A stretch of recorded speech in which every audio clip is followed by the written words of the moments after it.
وجاء ربك والملك صفا صفا وجيء يومئذ بجهنم والفجر وليال عشر والشفع والوتر والليل إذا يسر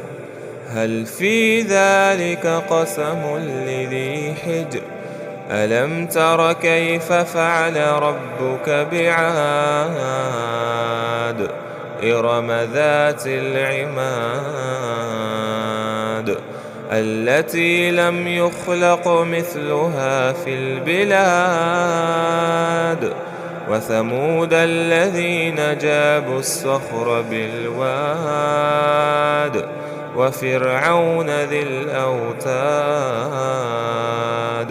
الذين طغوا في البلاد فأكثروا فيها الفساد فصب عليهم ربك سوط عذاب إن ربك لبالمرصاد فأما الإنسان إذا ما ابتلاه ربه فأكرمه ونعمه فيقول ربي أكرمن وأما إذا ما ابتلاه فقدر عليه رزقه فيقول ربي أهانن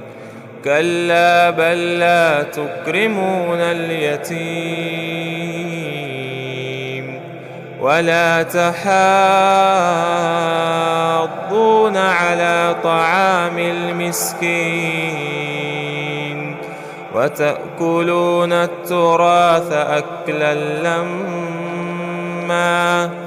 وتحبون المال حبا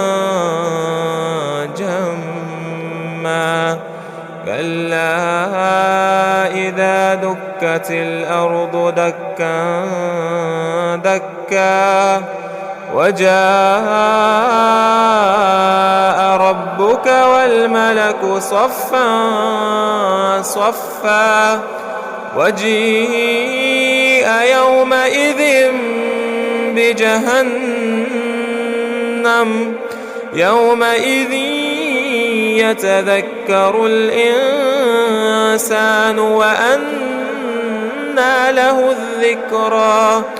يقول يا ليتني قدمت لحياتي فيومئذ لا يعذب عذابه أحد ولا يوثق وثاقه أحد يا أيتها النفس المطمئنة ارجعي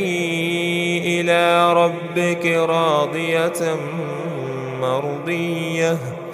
فادخلي في عبادي وادخلي جنتي.